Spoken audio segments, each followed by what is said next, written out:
बहुत ही important question EBS के, आप बस सुनते जाइए, आपको सभी क्वेश्चन यहाँ से हो जाएगा। ग्रेट डिवाइडिंग रेंज ऑस्ट्रेलिया के पूर्वी तट पर स्थित है।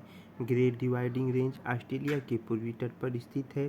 दक्षिण पूर्वी यूरोप के शीतोष्ण कटिबंध घास के मैदान को स्टापीज कहते हैं। स्टापीज किसे कहते हैं तो पूछेगा क्वेश्चन।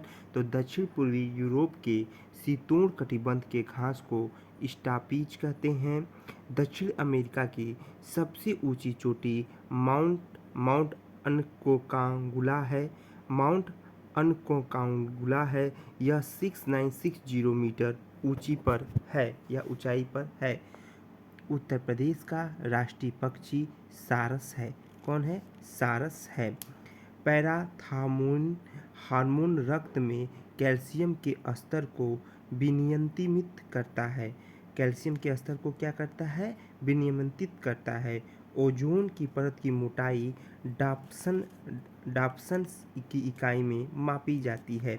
ओजोन की परत की मोटाई किससे मापी जाती है? तो डाप्सन में मापी जाती है। एगरिकस मस्थरूम की एक प्रजाति है। एगरिस्थर मस्थरूम की एक प्रजाति है। मैगो पौधे सुंदरबन में पाए जाते हैं। मैगो ऐसे वृक्ष होते हैं जो खारे पानी या अर्ध खारे पानी में भी पाए जाते हैं। आवृतीय बीज पौधे के त्रिगुणित भ्रूणपोष की संरचना है। आवृत्ति बीज क्या है भैया? तो त्रिगुणीय भ्रूणपोष की संरचना है। एकदम इम्पॉर्टेंट, बस सुनना है। वह श्वसन जो बिना ऑक्सीजन के होते हैं अवायवीय श्वसन कहलाते हैं। क्वेश्चन पूछेगा कि अवायवीय श्वसन क्रिया क्या है? तो वह श्वसन जो बिना ऑक्सीजन के होते हैं।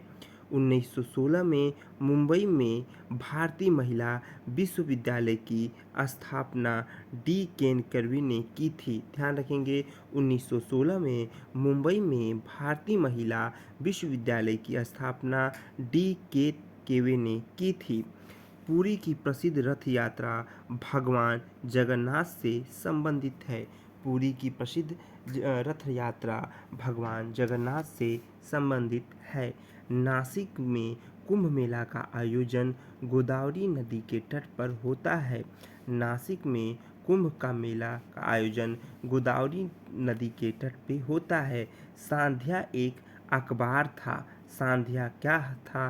तो सांध्या एक अखबार था जो बंगला भाषा में प्रतिदिन या दैनिक अखबार के रूप में प्रकाशित होता था। ध्यान रखेंगे, सांध्या एक अखबार था। उत्तर प्रदेश के राज्य विधान परिषद में कुल सदस्य संख्या 100 है। कुल सदस्यों की संख्या कितनी है? तो 100 है। भारतीय ध्वज संहिता 26 जनवरी 2002 में प्रभावित हुई। भारत के संविधान सभा के राष्ट्रध्वज का प्रारूप 22 जुलाई 1947 को अपनाया गया था। ध्यान रखेंगे, भारतीय ध्वज संहिता 26 जनवरी 2002 में प्रभावित हुई थी या प्रभावित की गई थी, लेकिन राष्ट्रीय ध्वज का प्रारूप 22 जुलाई 1947 को अपनाया गया था। राष्ट्रीय गान रविंद्रनाथ टैगोर के द्वारा मूल रूप से बंगाल में रचित जन गण मन के हिंदी संस्करण को संविधान सभा ने 24 जनवरी 1950 को भारत का राष्ट्रीय गान स्वीकार कर लिया था। 17वीं लोकसभा के लोकसभा अध्यक्ष ओम बिरला हैं। 17वीं लोकसभा के लोक अध्यक्ष ओम बिरला जी हैं।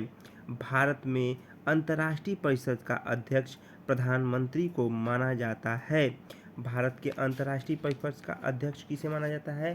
प्रधानमंत्री जी को माना जाता है। भारत के मानवाधिकार पद का उल्लेखन संविधान में अनुच्छेद 76 के अंतर्गत किया गया है। गंगा नदी उत्तर प्रदेश के बिजनौर जिला में सर्वप्रथम प्रवेश करती है। गंगा नदी उत्तर प्रदेश के बिजनौर जिला में सर्वप्रथम प्रवेश करती है। गंडक यमुना नदी की सहायक नदी नहीं है। ध्यान रखेंगे, गंडक यमुना नदी की सहायक नदी नहीं है। भारत की सबसे ऊंची चोटी K2 है। भारत की सबसे ऊंची चोटी K2 है। किम्बले पठार ऑस्ट्रेलिया में स्थित है। किम्बले पठार ऑस्ट्रेलिया में स्थित है। उत्तर प्रदेश का मिर्ज़ापुर जिला बुंदेलखंड पठार का भाग नहीं है। उत्तर प्रदेश का मिर्ज़ापुर जिला बुंदेलखंड पठार का भाग नहीं है। उत्तर प्रदेश राज्य में दुधवा राष्ट्रीय उद्यान स्थित है। दुधवा राष्ट्रीय उद्यान उत्तर प्रदेश के लखीमपुर खीरी जनपद में स्थित है। मैटूर बांध का निर्माण कावेरी नदी पर हुआ था। मैटूर बांध का निर्माण कावेरी नदी पर हुआ था।